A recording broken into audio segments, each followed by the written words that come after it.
Nutella? You know that those like breadsticks with chocolate? Oh, just the yeah. Yeah. Yeah. Oh, good for you. Hey. Oh, you polish your nails. Ah. You do it yourself?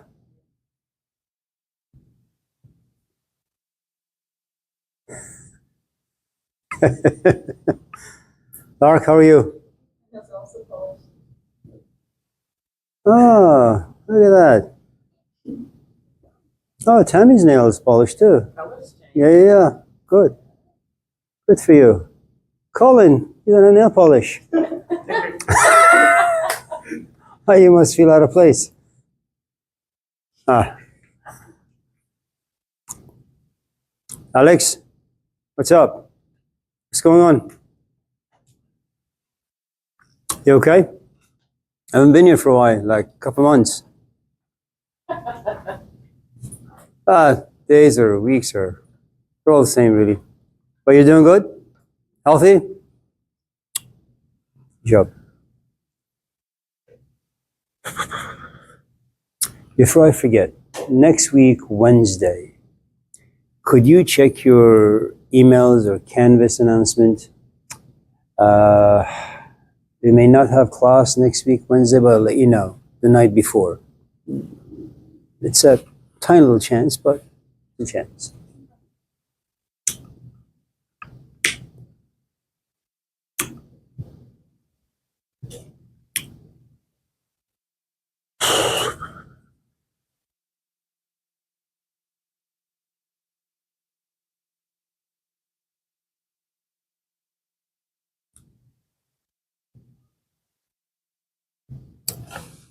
So,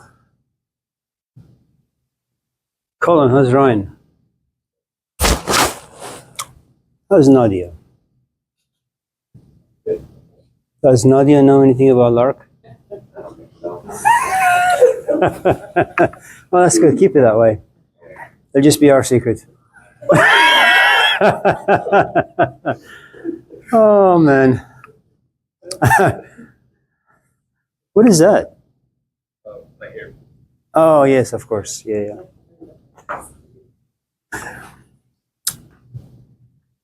You give it to me, I'll give you extra credit. Yeah. How's the movie theater? Hey, can you just get some tickets? Just like put them in your pocket?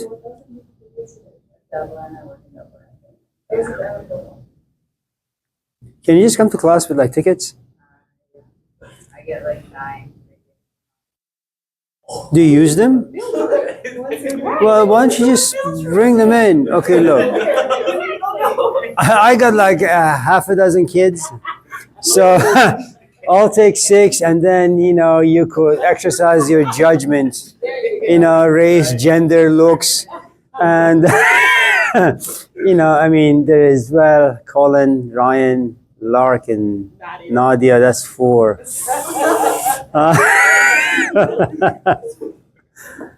Oh, man. Well, now you know what to do for next week.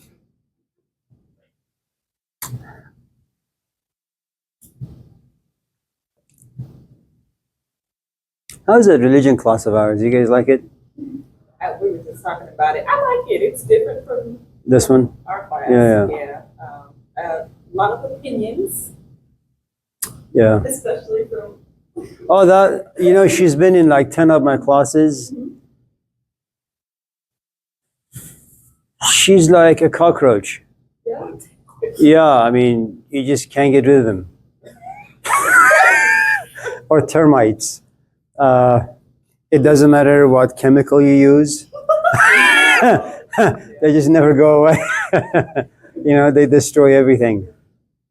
And I'm sure you've observed that the moment this person opens his, her, their, it, us, them, whatever, mouth, everything just crashes down. Yeah, and anytime that they spoke, like a whole argument arose and everyone would start screaming. Yeah, like Yeah. that's already. I don't know. It was like it was about Jesus Christ being like a virgin. She's like, actually no, I disagree. But then she has such like a tense tone. Yeah. It's just, she could have said that nicely. Yeah. No, she's always been that way. I mean, she's very, very nice. I think they're just, I mean, we all have issues. I mean, look at Colin. Some more than others. So, thank you, by the way, for making us all have a good time. There you go. I mean, jokes at your expense. So, yeah. I like the class though. Yeah, we have a class today, I mean, after this one. And there are some interesting people in that class too. I don't like hybrid classes, half man, half machine. But what can you do?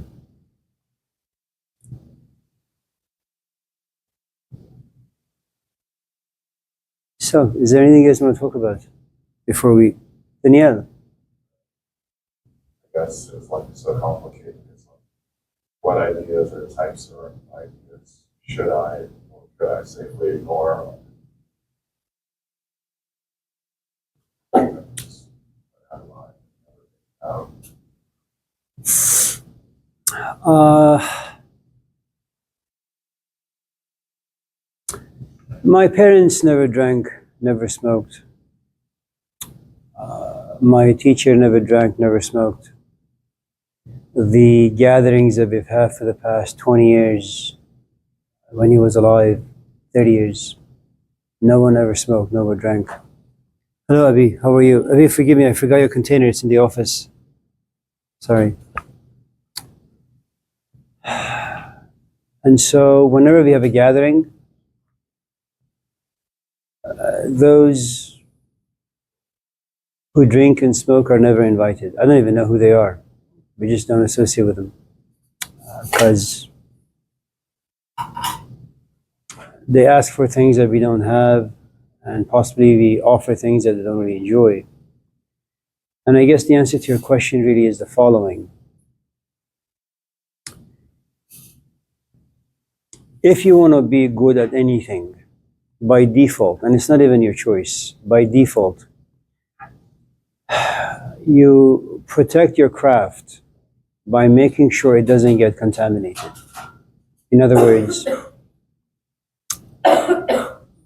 you okay? Yeah.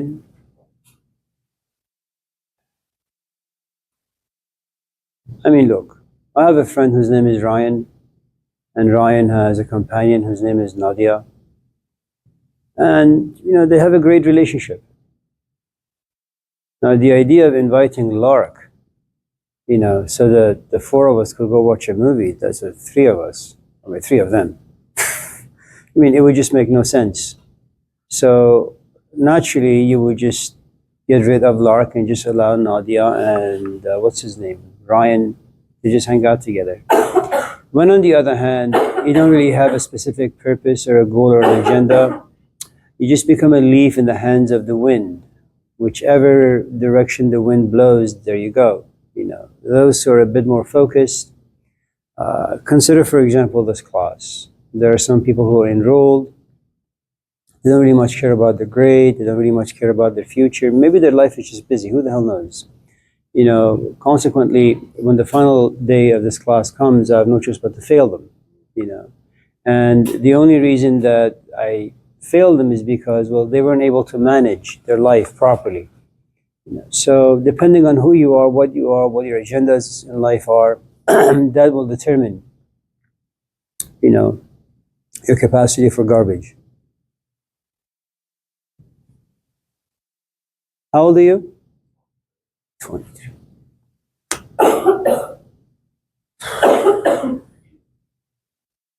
In life there are a couple of options. You either become attracted to a mind out there somewhere, whether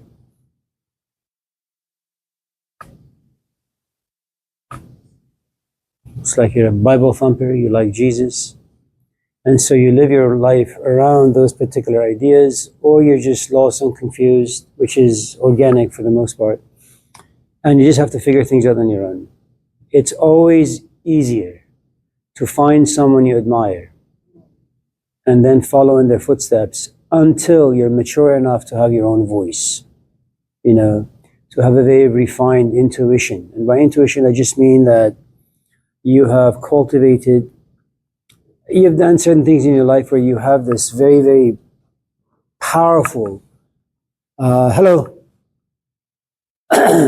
machinery within that can break down and process experiences well. And you don't function in a rational way. I mean, it's both rational as well as irrational, but your irrational part is rooted in your intuitive aspect. So if you're 23 and if you don't respect your mom that much, you don't respect your dad that much, you have no uncles or aunts that you respect, you have no grandparents that you respect,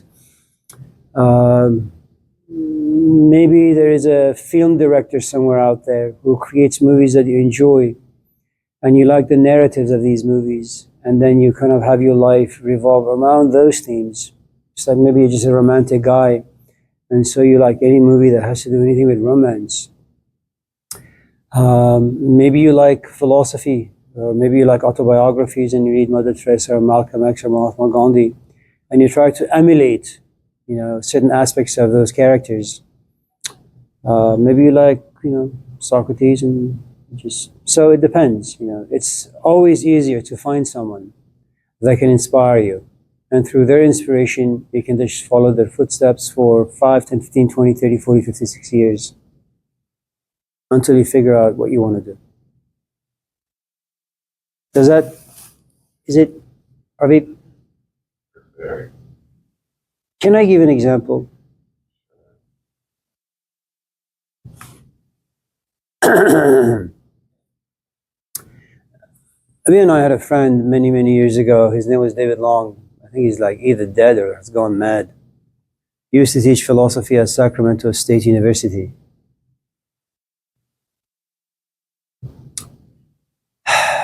She at first majored in philosophy. And David Long was very, very excited.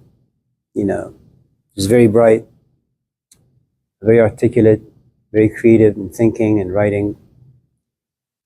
And then one day I think she goes to David and says, I'm changing my major, or she had probably gotten her bachelor's in philosophy, and I'm like getting my master's in computer science.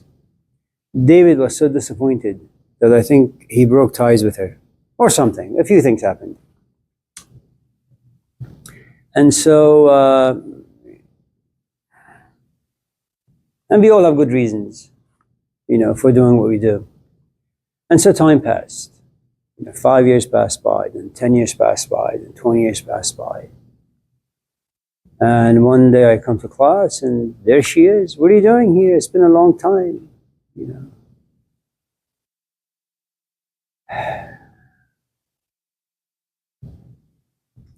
You assume that if you follow a certain path in life, it's going to nourish you.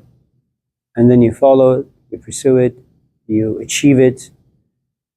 And then one day you look yourself in the mirror and you realize you're hollow, you're empty. It just no longer matters that much for you. It's no longer that interesting or important. And so you go back home, which is, I go back to what was interesting for me when I was 18, which is like philosophy or, I don't know, painting or whatever. And so she went back to school and got her master's in humanities, philosophy. And now she's teaching.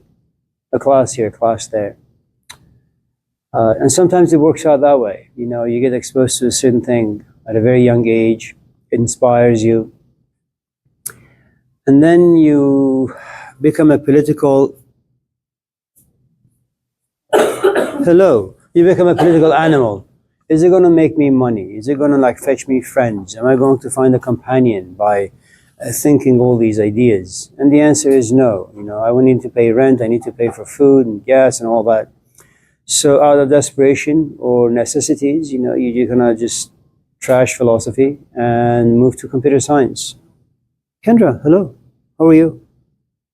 It's good to see you.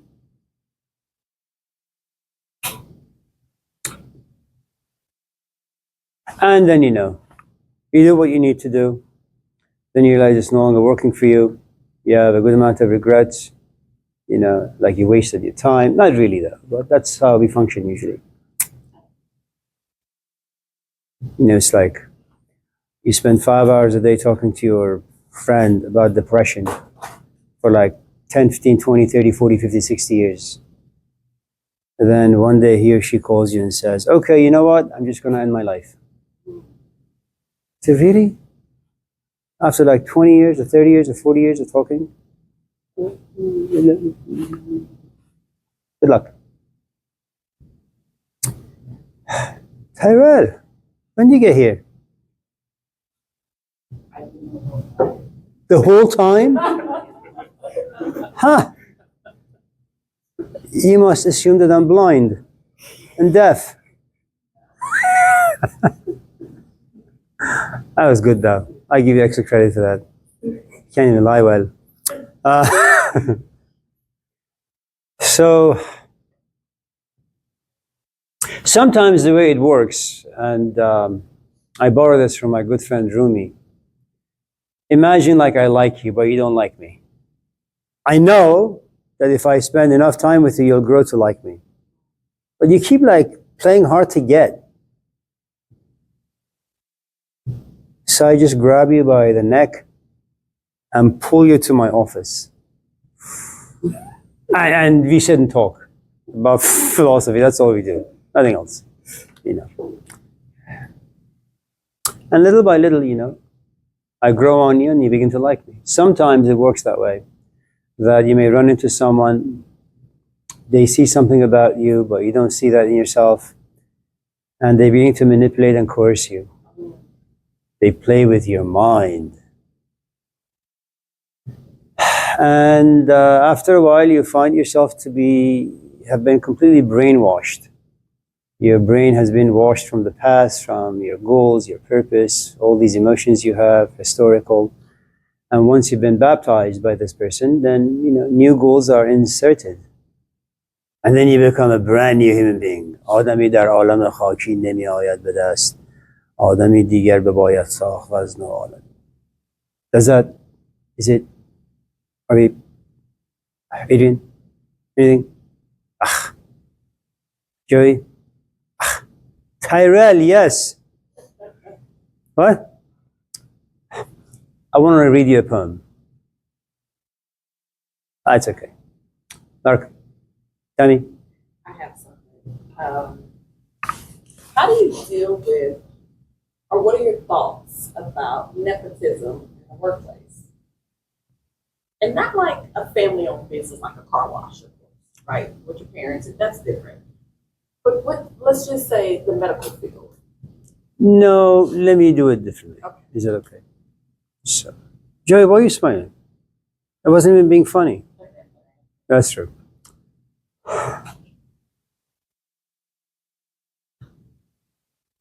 So, well, that's, yeah.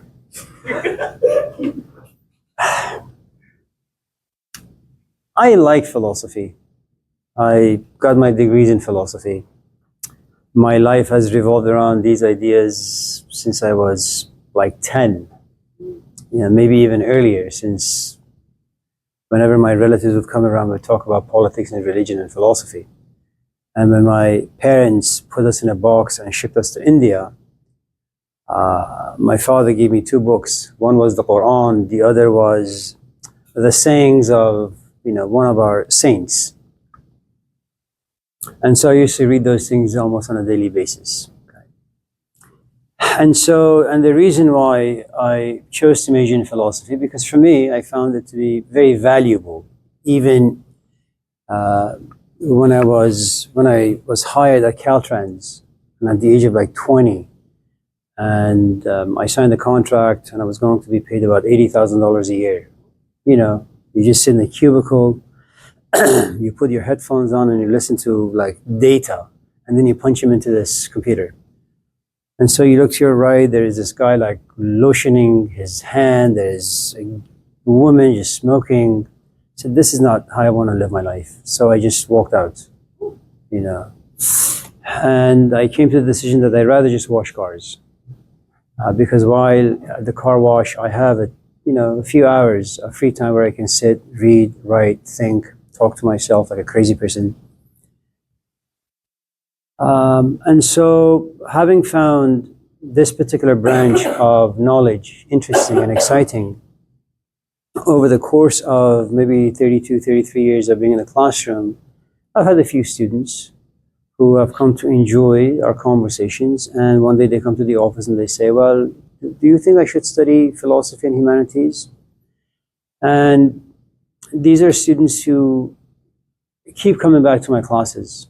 And there is something to be said about when you go back to a classroom and you keep listening to a certain instructor. It means that there's a good amount of that instructor and those ideas inside you now. And in as much as you want to be free and not be held hostage by those ideas, it's really, really tough.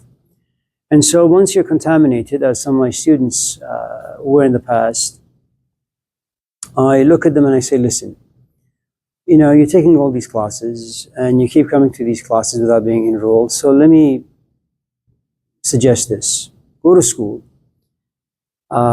Take all my classes. That will lessen your load once you enter a 4-year school. Get your bachelor's in philosophy. Get your master's in humanities. And there's a reason as to why I say this. Because if you want to teach humanities, like this class, Humanities 30A, you have to have a master's in humanities. If you want to teach philosophy classes, like Logic, Philosophy 10, you need to have at least a bachelor's in philosophy. So by having a bachelor's in philosophy and a master's in humanities, you can teach both. Now,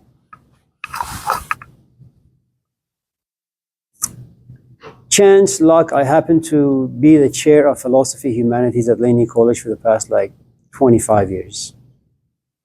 And so once these students are done with a master's degree, and while they're in school, they come back and visit,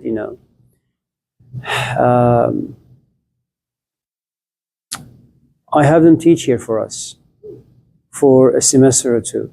And it's always been the case that once one door opens, other doors will begin to open. I mean, we had Kendra here, she got her master's, she started teaching for us. And now, she's teaching 5 classes at Berkeley and 20 at Alameda and 35 at whatever, and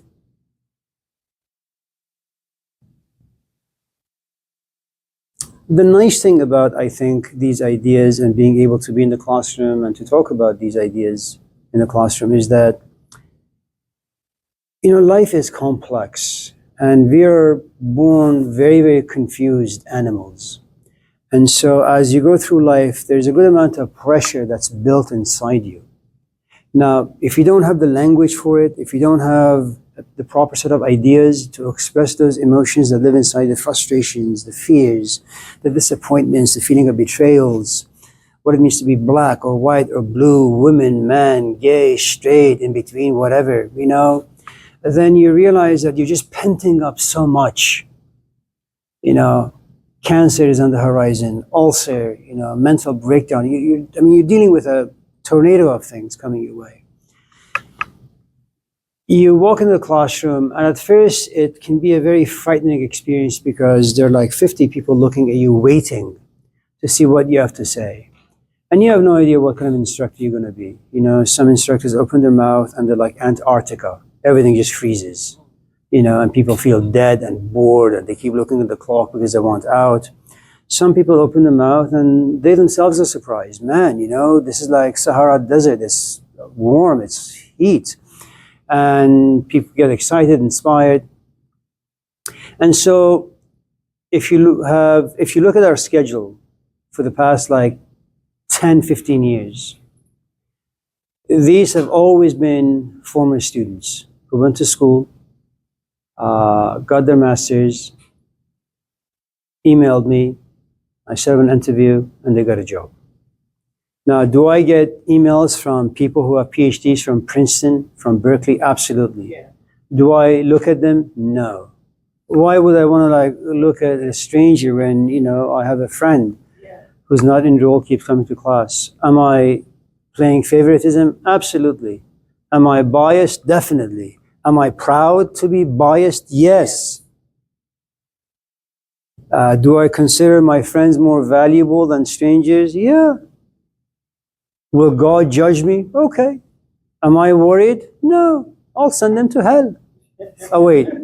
It's the other way around. So,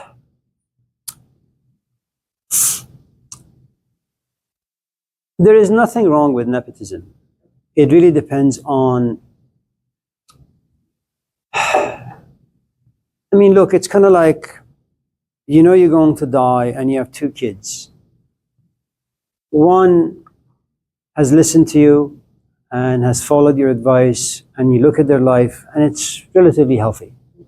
The other one is just a bum. You know, you give him money, you give him many resources, just trashed the next day. And so you have to write a will. So what do? Well, you're not going to give, you know, your house and your savings account to the bum because you know he's going to drink it and smoke it away. That'll be a waste of your life. And when you die, people are going to say, man, Tammy was so stupid. You know, she knows that this kid is going to trash everything and yet she gave it to him. For what? What was she thinking? If on the other hand, you give your goods to the one that's healthy, and in the footnote, just say, just in case your brother wises up, you know, share some of your goods with him or her.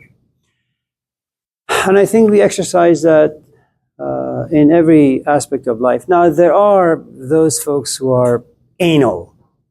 Anal in the sense that my brother also teaches at American River College. He's been there for about 30 some odd years. And so he has a colleague, computer science. And sometimes, you know, his students, this other instructor's students, they want to give him like a bag of coffee or give him some gift. And he puts it in the syllabus. I will not accept any gift. And the reason, and he doesn't even know their names. He just goes by their number, you know. And he says, when it comes time to giving grades, I just want to give grades based on their work, not who they are, what they are. I mean, it's fine if you want to do that, you know, but the truth is you're dismissing the very thing that makes us human. I mean, I don't joke around with Caden, but I joke around with Colin. Why? Because Colin has a brother. Because he just likes to be harassed. He enjoys it. You know, Caden, I'm not really quite sure. Yeah. You know, he's like very private. Yeah. You know, he's very private. I mean, even when I joke, he just privately smiles. So, you know, it's much easier. So if, for example, Colin was to email me and say, can I come visit you in the office? And Caden was to email me, can I come visit you in the office? I'll probably like delete his email and keep his. Just joking. So, I mean, you know, and I think there's nothing wrong with embracing your own nature. Some people want to be like fake saints. Say, no, you know, I pass no judgment and I like everybody and, you know, fuck you. I'm sorry. No, it's okay. I like that analogy. So it's okay to be a little biased and have a little nepotism. We have no choice but to be biased because your experiences give you a very specific perspective about life. You know,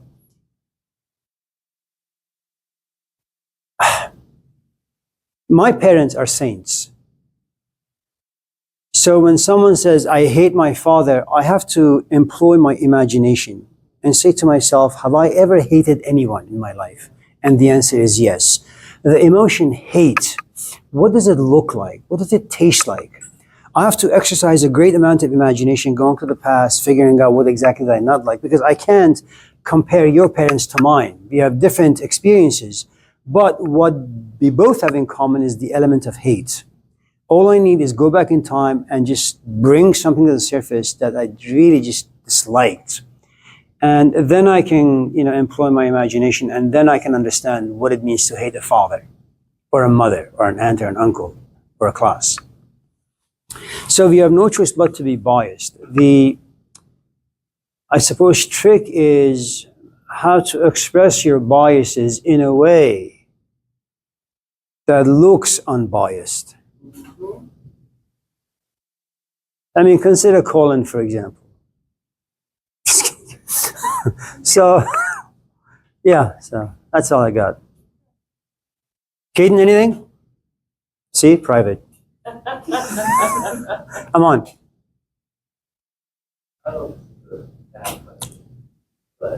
When I was a student, they would always tell me there are no such things as bad questions or stupid questions.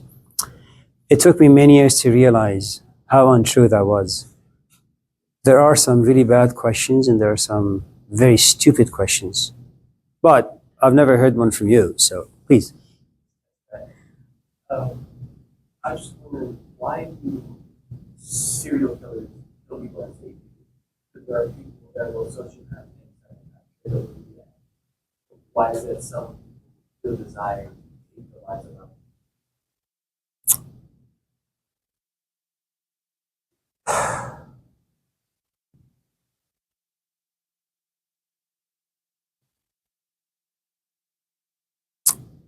There's a Korean movie you may enjoy. It's called I Saw the Devil. Have you seen it?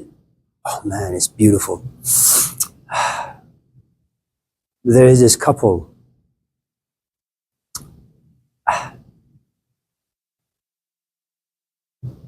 Or there is this man, you know, who just stalks people and cuffs them, takes them to his basement, chops them up, eats them with like salt, pepper, seasoning, carrots, onions. I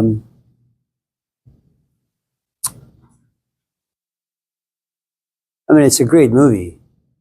I don't know why you would want to do that if there's a cow just roaming around.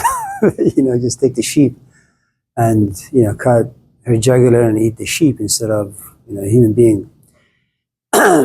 There was a guy who was caught in Japan on the train station who would just randomly, you know, stab people.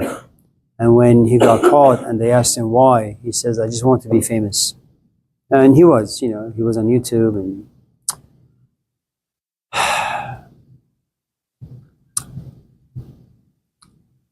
so there is something about us that melts in the sight of pain. You know, if, for example, I say something very inappropriate, or maybe for me it's appropriate, but for you it's not, and I say it directed to you, and all of a sudden your body language begin to change, and all of a sudden your facial expression begin to change. You happen to be very happy, now you're a bit sad because of my comment. I come to realize that your sadness is caused by me, and that makes me doubt myself. It makes me question myself, and I feel bad for having done what I did to you. And that's because the change in your behavior impacts me. In other words, your pain directly influences my behavior, my emotions.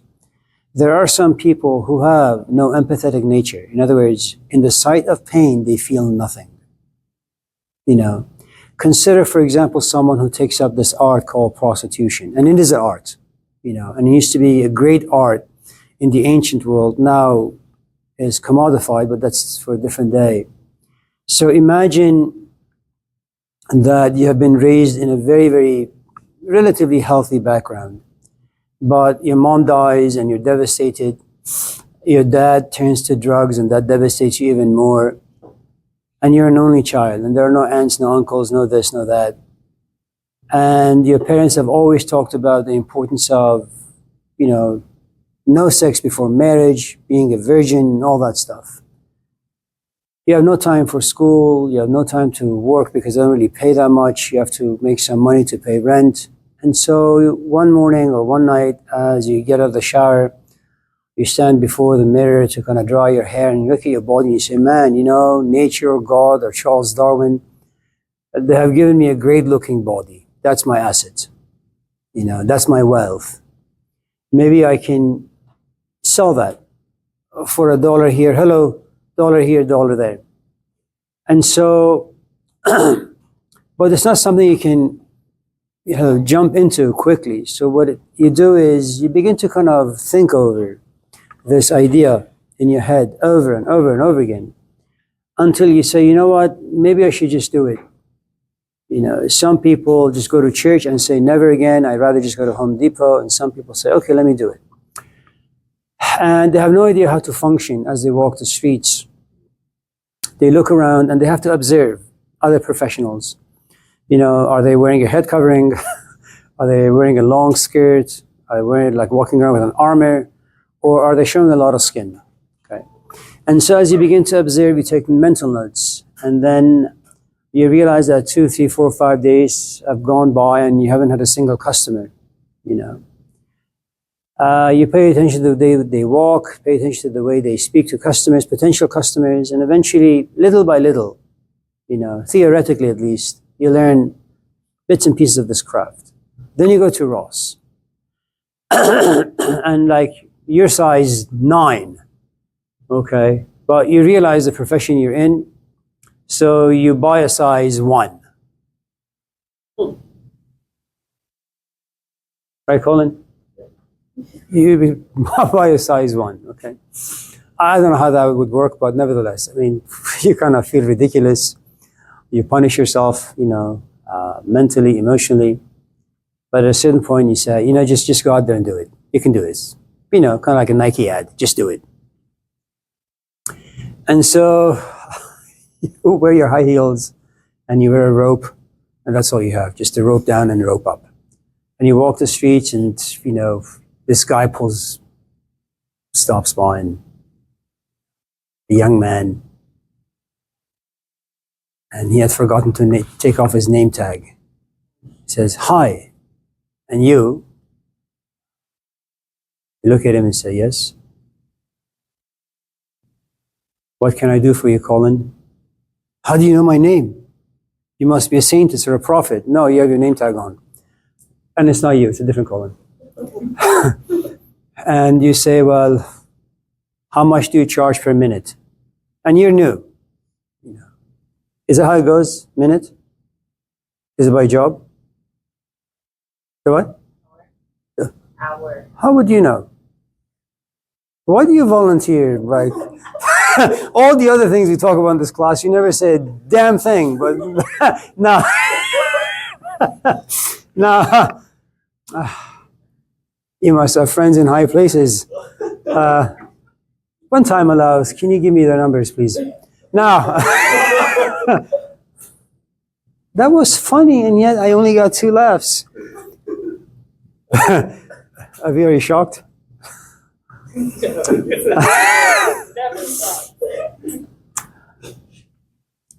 Any more information I need to know? So, how much do you charge by the hour?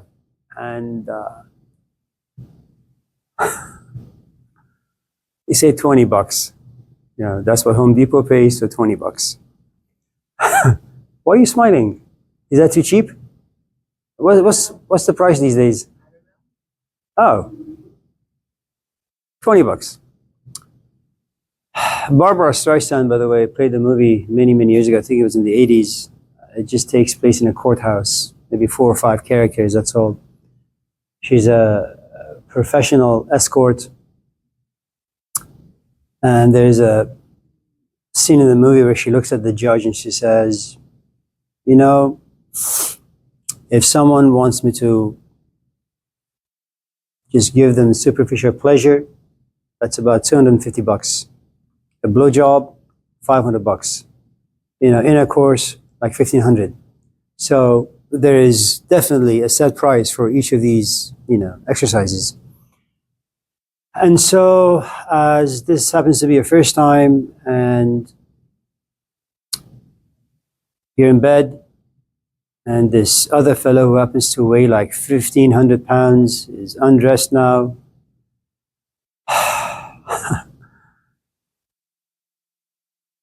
and all these thoughts are storming through your head. What the hell am I doing? Is it worth God, my parents, What would my mom say? What would my dad say? How am I going to live with myself? And not a single thought is complete. Suddenly this man just jumps on you. And all you can feel is the weight of this fellow, and the pain, and the fear, and the anxiety that lives inside you. And you pray to God that you just die right there, or hopefully it'll soon be over. And then, of course, when the job is done, you dress up and you just run away. And you shower for the next 5 hours.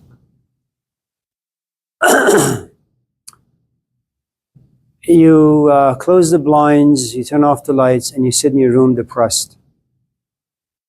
Because you have blasphemed against yourself and against God, against your parents. And there comes a point where your stomach is screaming for food. And you look in your pocket and there is like $500 and you say, wow, that's not bad. An hour work for 500. And you recover. And that's what all of us do in this class. Unless, it becomes chronic. 2 weeks later, you find yourself back on the street and you realize that the level of your anxiety, fear, dread, guilt, shame, remorse, they have diminished a little. You're a bit more at ease. By the time you get to your 10th or 15th or 20th customer, you no longer feel anything. It's just the job that you do.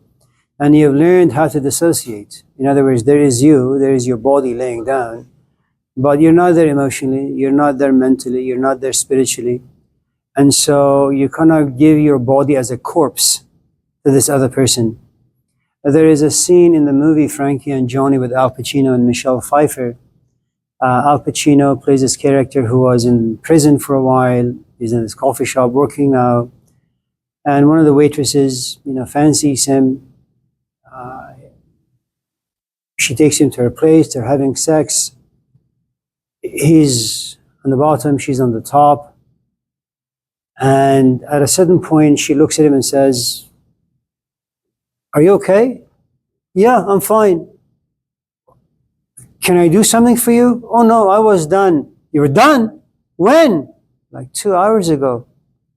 And you realize that in this particular scene that, even though when you reach climax, it really jolts your body, both for a woman as well as a man. And yet Al Pacino remains mute, And so very much like a professional, lover, i.e. prostitute. She basically offers her corpse, her body without, getting her emotions and her mind entangled. And after a while, you just kind of adjust. Perhaps in answer to your question, the first time you harm someone, you kind of feel bad for having done what you did. The second time is not as bad. The third time, so. The fourth time, it actually gives you pleasure. The fifth time, you're actually an addict of this particular thing. You just go around harming people because it makes you feel good. At a certain point, you get locked up. Okay. Now, what you have in any kind of abuse is that there is someone who has power and there is someone who is powerless. And in as much as the powerless person desires to fight back, at a certain point they just give up because they don't have the strength, whether it's emotionally or intellectually or physically. And so kind of like the movie American History X, you find yourself in prison, you find yourself being white, you find yourself being racist, you find yourself amongst all colors of people, and now you're walking to take a shower. And who comes and assaults you sexually? It's not a black man or a brown man or a yellow man, it's a white man. The man you thought understands you, And so from that point on, something about you changes. If for the longest time you thought that hurting people is a good thing, now that you're hurt, now you feel pain, something about you wakes up. And when you're released, you refuse to inflict pain on another human being. Sociopaths and psychopaths, for the most part, don't have those moral quandaries. They just can't feel pain.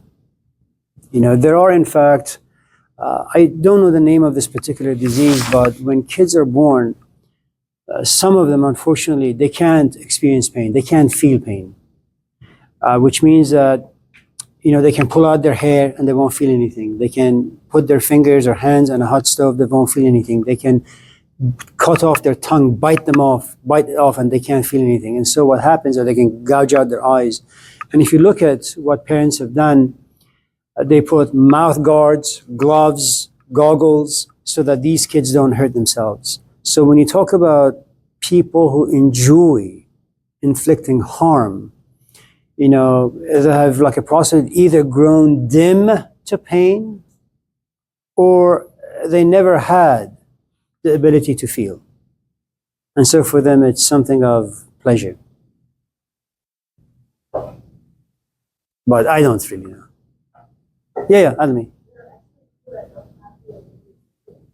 To feel? Yeah. Yeah, I guess, yeah. So, so, good luck. What? Good luck. Yeah, good luck understanding your own question. What were you thinking?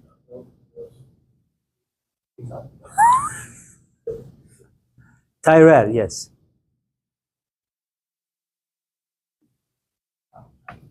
I heard you speaking about Tyrell, as you get older, you lose many abilities. sorry,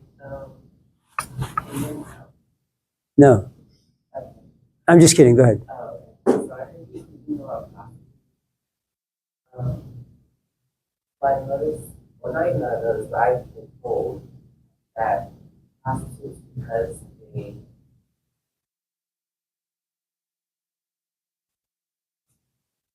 like like they're addicted to sex, Some are, yeah. and then eventually like become numb to it, or like,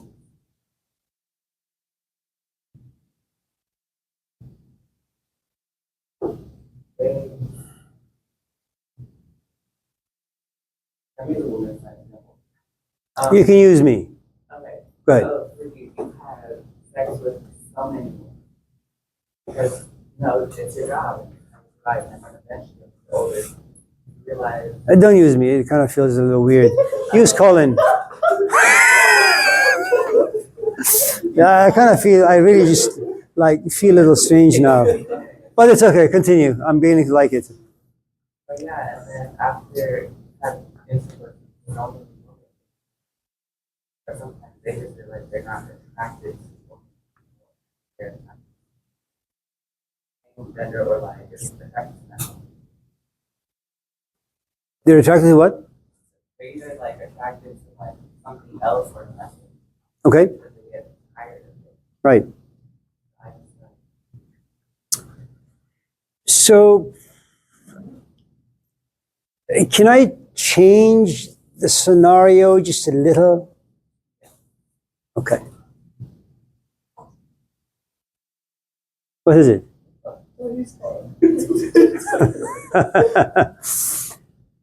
uh,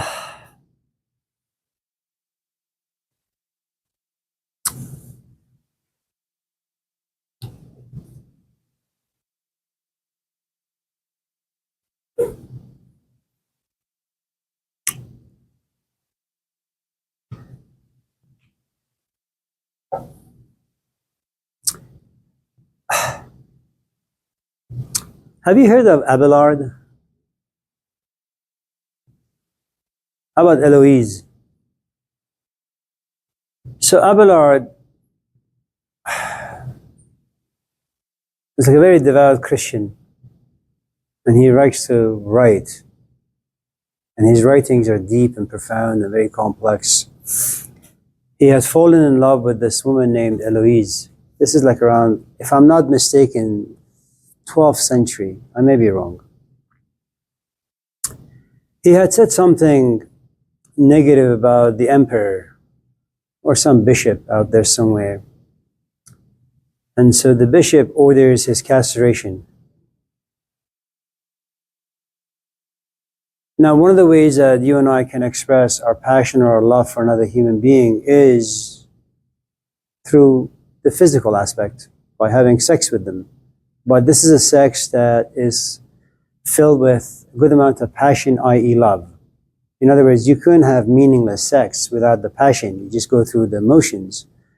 But for Abelard, it was both the physical as well as the emotional, as well as the mental and the spiritual. Okay. Once he is castrated, he writes a letter to Eloise, and he says, now that I can't really perform sex physically, I'm beginning to realize I can, for the first time, truly love you.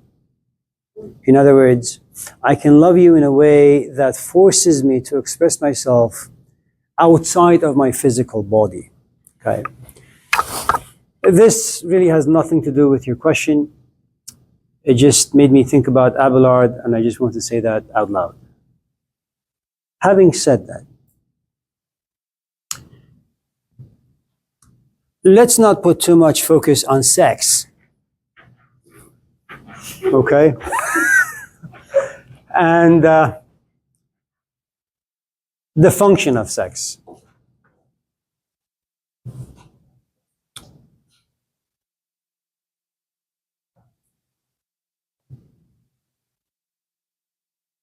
For many of us, sex is something that gives you pleasure. Right? I mean, unless you've had a history filled with a lot of trauma, you've had a lousy childhood, and you've become a philosopher at the age of like 3, where you realize the reason for my birth is because of my parents having sex. I will never have sex in my life because life does not give me any enjoyment. Okay. Those cases aside, sex is a thing that brings about a lot of pleasure, and it's perhaps the quickest element and the easiest and the most intense that you can feel your own existence. You know.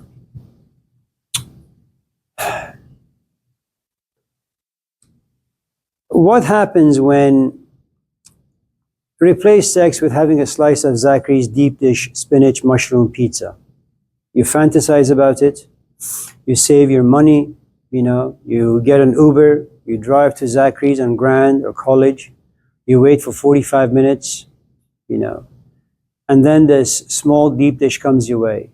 And you look at it, very much like looking at a very attractive man or a woman. You say, man, this is amazing. You know, the cemetery, everything about them looks beautiful. And then you put the slice in your mouth and your taste buds explode. And it's like everything in the world disappears except you and this slice of deep dish, right? And then all of a sudden you say, I wish my brother or sister or mom were here so they could have this experience with me. And you eat this first slice really, really quickly because you want to get to the second slice. As you gulp it down and push it down with a sip of Coke or beer or water, you go to the second slice and you realize the pleasure has dimmed a little. There was something about the first bite that the second bite can't give you. And there is something about the second bite that the third bite can't give you. And then you realize that's all you can do, just 2 slices. Say, man, 2 slices, that's all I had. You know, I had so much passion, so much intensity about the pizza, and yet only 2 slices. You box it. And as you're walking home, you realize there is this man or woman or young kid standing, and you look at their clothes, they haven't, you know, showered for a while, they smell bad, you categorize them as being homeless. But you're saturated now. The sight of pizza disgusts you. The smell of pizza disgusts you. You know, if you hear anyone mentioning pizza, let's say 2 people are passing you by and say, yeah, we're going to have pizza. You just came out of Zachary's, and you say, don't go there, man, it's disgusting. And you only say this because your hunger has been satisfied. And so you either take the pizza box home, you put it in the fridge, and the next time you open the box, it's got like trees growing out of it. or you just give it away. Whenever you do anything over and over and over again, it ceases to be interesting. That's given. I mean, you should come to my house. I have maybe 5, 10, 15,000 books. And if I was to tell you how I got them, some of them I stole because I had no money. Some I sacrificed my lunch and dinner to buy them. Some I stole from the car wash without my father's knowing, And some I bought because I had a job and I paid, okay? But when I go home, and there are moments where I say, I just want to be inspired. I want to grab a book, open the cover, read the intro or read chapter 1 and just grow wings and fly to the sun. And I do this for 5, 10, 15, 20 minutes. And sometimes I look at my wife and I say, I want to throw them out. Every single one of these books. But I save them for my kids. That's the only reason why I have them. And every time I move, and I've moved a few times in the past 20, 30, 40 years, I feel like a donkey putting these books in a box. Then you have 200 boxes. Put them in a U-Haul truck. And then getting them off of the truck, unpacking them, making bookcases. I feel like a complete waste of time and waste of life. And I think my experience of books is no different than what you're talking about. Then after a while you say, you know what? Screw books. I don't want to read any books. I want to listen to audios. So I join Audible. I download the application. I pay $20 a month. And then I, buy some books. And I listen as I walk every day for about 45 minutes to an hour. And they're interesting. And my brother, some years ago, God bless his wretched soul. He's still alive, by the way.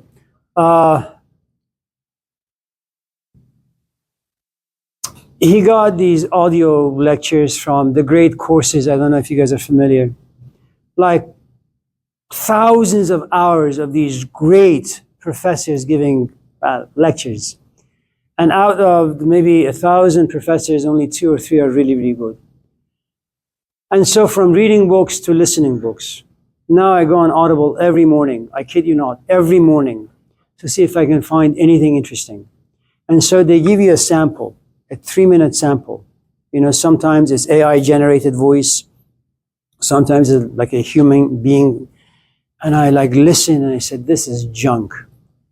And you realize as you live life more, as you experience the same thing over and over again, it becomes less and less and less interesting until you realize it does absolutely nothing for you. Now, that's one of the things that someone like Albert Camus talked about, which is, or Carlos Castaneda, the life story of Don Juan. And you should read Kierkegaard's version, which is very interesting. Don Juan is very attractive, but he's just so bored in life because life has nothing to offer him. The only thing that brings him to life is sex. At a certain point when he is having sex, he has a conflict. I know how this is going to play out. I know how this is going to end. I know where I'm going to be when this is done. And all of a sudden, even sex is no longer enjoyable. And you know what he does? He suicides.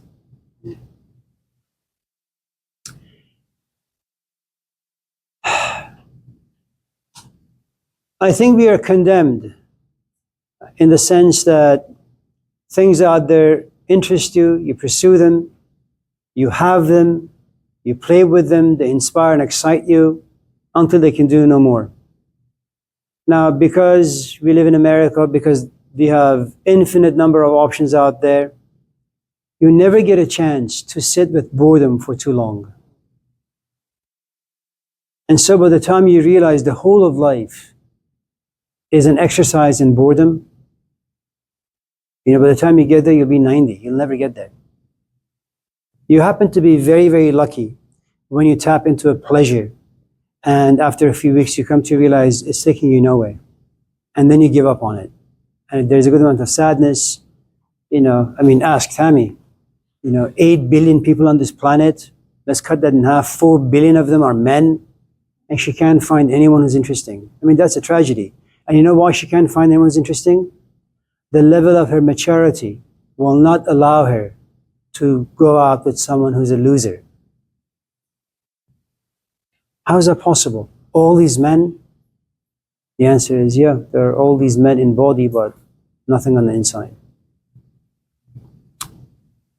So if you want to keep a pleasure going, be around it once a week, maybe once every 2 weeks. And if you're lucky, that'll last you a lifetime. If you are in a relationship, my recommendation, and I'm not one to really recommend anything to anyone, my recommendation is following. If, for example, you're in love with Colin, sorry, Lark, or Ryan, okay? Spend 2 hours with Colin. Don't allow yourself to be saturated so that in the end he becomes meaningless to you. You know, you and Colin hang out with lots of friends. You hang out with certain people in that group. He hangs out with his own people in his group. Then as you're driving home, you gossip about the fun that you guys had. Okay? The moment you realize that you're looking at him and he has nothing to offer you, say, Colin, let's drive to Berkeley and have Zachary's on San Pablo Avenue. That's like a 50-minute drive. You listen to music, you look at the sunset, some accidents on the highway, you know, some people being dismembered here and there, right? And then, you know, both of you like wrestle about the stuff you want on the pizza. Generates conversation, you know, and he says, I hate pizza. You say, I love pizza. That's a great wrestling match for like the next 2 weeks. You sleep on the sofa, he sleeps in the car, and then you guys have like, you know, make-up sex. That'll keep you going for a while. And then you get bored and you say, let's go to your parents. The parents look at you and say, Tyrell, you suck as a human being. Then you walk home, you gossip about how evil his parents are. Like, you know, and then you go to church. You realize you just suck as a companion as well as a human being. Then both of you should read the Bible. As long as you have things that can generate excitement, and it doesn't need to be positive, negative. Before you know it, you look yourself in the mirror, you're like 90-year-old. 90! And someone asks, how long have you been married? 95. You know? And the problem is, you know, yeah. And find people who have depth to them. No depth. Just reduced to, you know, 2-3 weeks of sex, some emotional bonding, which is mostly trash, and then you realize, you know, so good luck. How important is boredom? What role does it play? There is no place you can go where boredom doesn't appear. In other words, at a certain point, boredom is going to just come out and say, hey, here I am. You know, you can't get rid of me. It's like your shadow.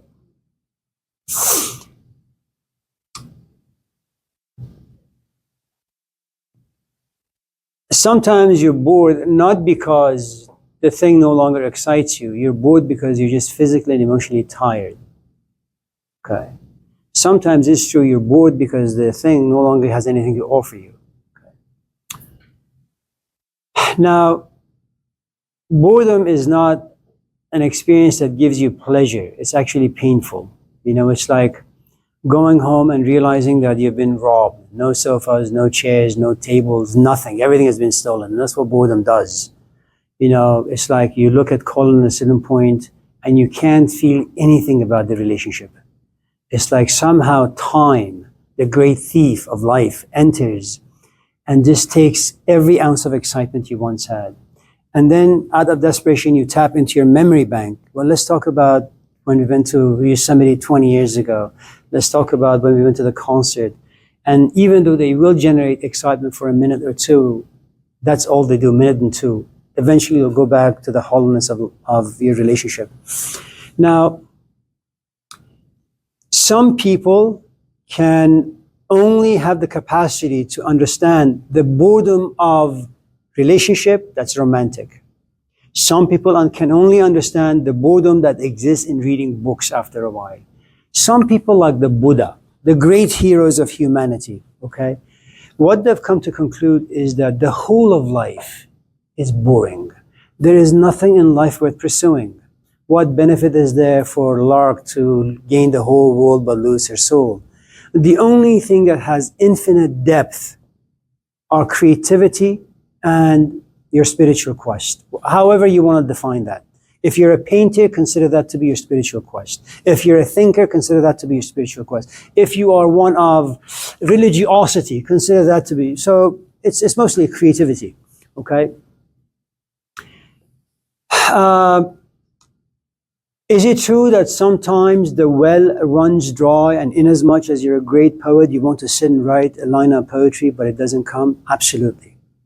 And you have to wait and wait and wait and wait. Because the problem with, someone like Jesus Christ or someone like Moses and Muhammad, Moses and Muhammad are different because they're not only spiritual heroes, but they're also social activists. Jesus isn't like that. Jesus is a guy who goes inward and invites people to go inward. And, give to Caesar what belongs to Caesar, give to God what belongs to God. And since you're mostly about God, just attend to God's stuff. So whatever's happening out there, fuck it. That's his philosophy of life, okay? Now, if you happen to be a social activist, look at society. And you go to city hall meetings, so you know this much better than I. There are so many problems in society. The only thing you need to be aware of is the fact that at a certain point, your body will be unable to drag you to the city hall. And you'll also be disappointed to know that even though people have these wonderful ideas in the meetings, nothing can be implemented down here. It's great to get rid of homelessness. It's great to get rid of mental illness. It's great to get rid of depression and loneliness. But the truth is, it's nearly impossible.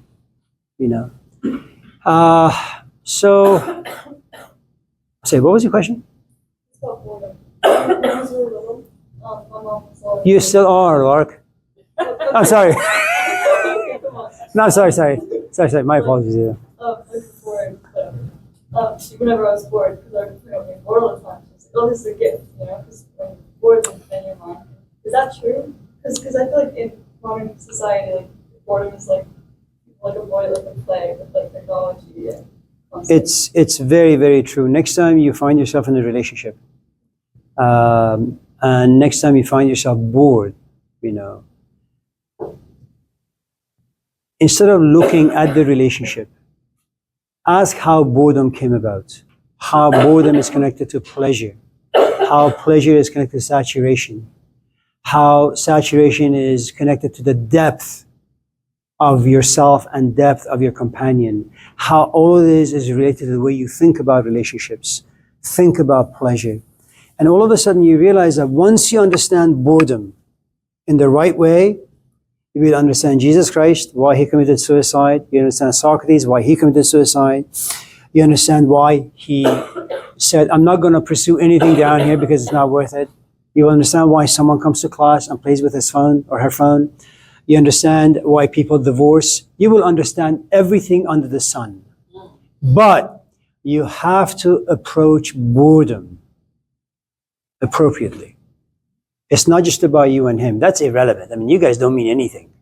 Your task is to understand why you got involved, what the attraction is, what made you a political animal to pursue him, what happens when you did pursue him, the sort of pleasure and intensity that came with it. How did you run away every time boredom walked into the relationship? How did you guys distract yourself? And you realize that Plato was right, and Krishnamurti was right as well. If you're able to understand one single human being, you're able to tap into this universal human consciousness, why we are the way that we are. Those words are No. Well, the answer is twofold, really. If you begin to examine boredom really in-depthly when you're young, it's one thing for Tammy and I to do it, Nabi and I, because, we've lived a life. We're slowly, forgive me, but we're slowly walking towards our death. This is the sunset of our life. It's just a matter of time before our body crumbles, and we get dementia and all that, okay? You are very, very young. I have mixed feelings about this. I think young people should enjoy life. You know, I mean, you should be very careful about the enjoyments you choose, but you should enjoy life. If you find yourself at a place that you are 16 and you find thinking and reflecting and reading heavy books, enjoyment, you know, more power to you. The only problem is when you get to be 18 and you want to be in a relationship, 20-year-olds won't do it for you. 30-year-olds won't do it for you. You're lucky if you get a 40-year-old who has a relatively good brain in his head, you know. And then you'll find out that you're very attracted to like a 50-year-old. And then you're 20, he is 50, you have to take the 50-year-old home to your mom. And mom is going to say, what are you doing hanging out with your grandfather? You know, then you realize there are some conflicts, you know, and then something really strange happens, which is you're like 30 and your companion is now like 75. At the age of 30, now you want different things from life. Now, God forbid, if thinking is one of those things that has been saturated for you now, you no longer want to think. It's no longer as interesting. You still do it, because when you do anything for a long time, it becomes part of who and what you are, you know. So my wife, for example, her sister passed away, you know. She just had a heart attack in her sleep and died. And so every time last week, and every time we talk about this, I try to kind of drag her out and have her look at this scenario from the outside, okay? It's because something I have done ever since I was 10. But she's not in a place to do it. So every time I try to do this, she takes offense to it, and rightly so, because we occupy two very, very different spaces, okay? And so what happens when you get to a place where you have just saturated in thinking and feeling and writing, you become a bit more practical. You become a bit more grounded, you know. Now you want to go for a hike. But your 90-year-old husband says, well, you know, my knees, my back, my head, my arms, my fingers, why don't we just like hike to the kitchen? And I can get my eyes some exercise by having you cook for me some food. You know, and that's all of a sudden you realize your life is profoundly limited. So it's a double-edged sword. If you choose to be mature at the age of 16, you know, a good amount of pleasure in this culture that is designed, made, created for 16-year-olds, you will never have. You'll feel alienated, isolated, estranged, lonely, and depressed. You are lucky in the sense that you can hang out with Tammy, Abby, Kendra, Colin, but especially Ryan. Okay? So I don't really think that people have much of a choice in any of this stuff. Is it your bad luck to run into a Socrates? In some ways, yes. Because it means that should you enjoy Socrates, you'll spend the rest of your days locked up in a room and writing this book called The Dialogues. But the end result is you will attain immortality. 2,500 years pass by, and you and I talk about Plato. If, on the other hand, you live the life of a 16-year-old, you will have a great number of pleasures, but you will soon be forgotten. No one is going to remember you because your life amounted to nothing. If somebody like somehow knew exactly what was good for them when they're young, should they try to get that, or should they just try to make more mistakes so then they can get like the stability, like what's actually good for them? We had a friend who passed away some years ago due to cancer. He had two sons, kind of like the prodigal son story. One was very linear thinking. The other was all over the place, but he was an artist. The father himself was a violinist, but he also worked with my father at the oil refinery back home. So one day, his crooked son, okay, the more creative, comes to him and says, I don't want to go to school, and I don't want to get married right now, and I don't want to get a job. I want to go to the creative arts. His father sits him down and says, look, I used to want to be a violinist in Tehran's symphony. Here's the thing you need to know about the creative arts. Your life will be very unstable. You'll be lucky if anyone hires you and become a professional. You'll be very lucky if you'll have any money to pay rent.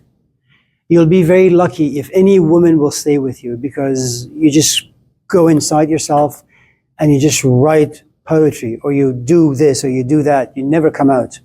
And so you'll have a very, very difficult life. And he sat him down and talked to him for over a month. He said, now you know what's waiting for you. Should you choose the creative path? You're more than welcome to do it. And it's a very difficult thing for parents to do, because they can see very clearly that their kid is walking towards their own demise, you know. And Persian culture, very unforgiving, you know. And so the kid chose this, as Scott Peck would say, less traveled path.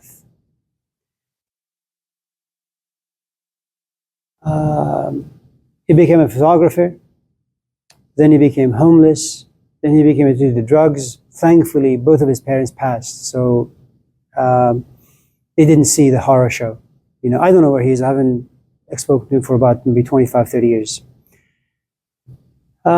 So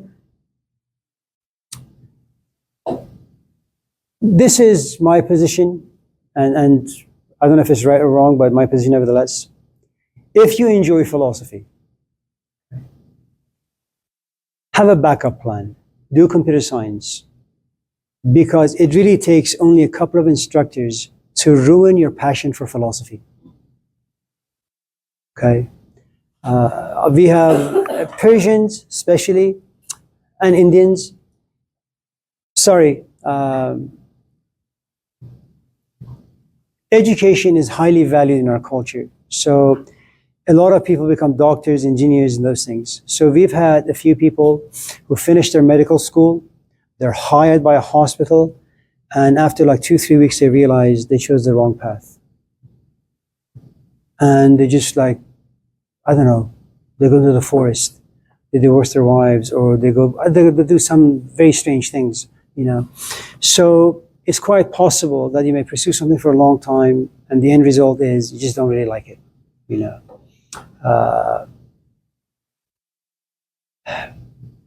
Just in case philosophy doesn't work out for you, you can always have a support system called computer science. You can go to Silicon Valley, get paid like $300,000 a year, and be a closet philosopher. School didn't do it for you because your instructor sucked, because the classroom sucked, the way ideas are presented are sucky. So what you do is you give your life to Caesar from 8 to 5. From 7, when you've recuperated, to about 11 at night, you give your life to Socrates. If, on the other hand, you like this class, this is a hypothetical, and you like me, you do your bachelor's in philosophy, and you're not going to go to San Francisco, you're not going to go to East Bay, they're not bad schools. You apply to all schools, including Stanford, Yale, Princeton, Oxford, as well as East Bay and San Francisco.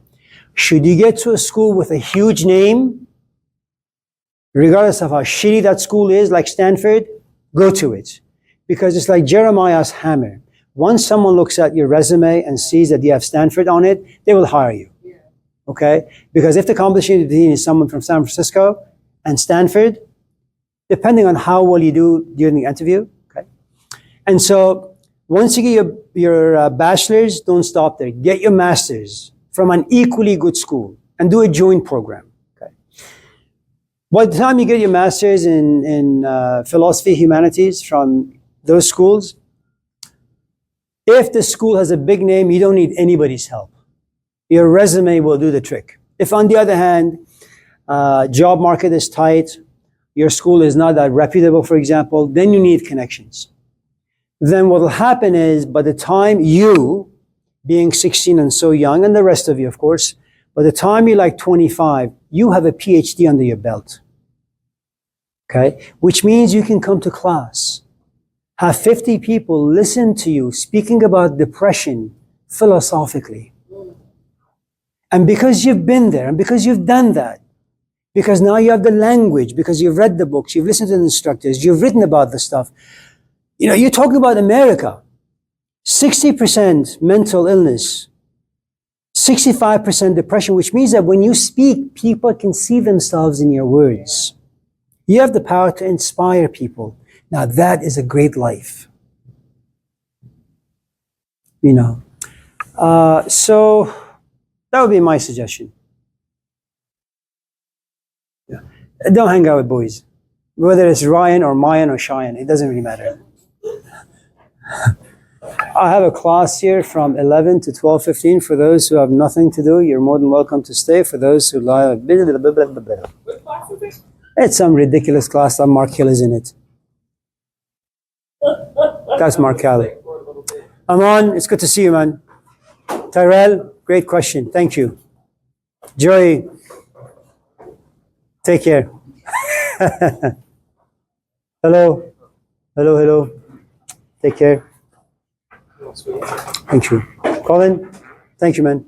Danielle, So, yeah. good luck.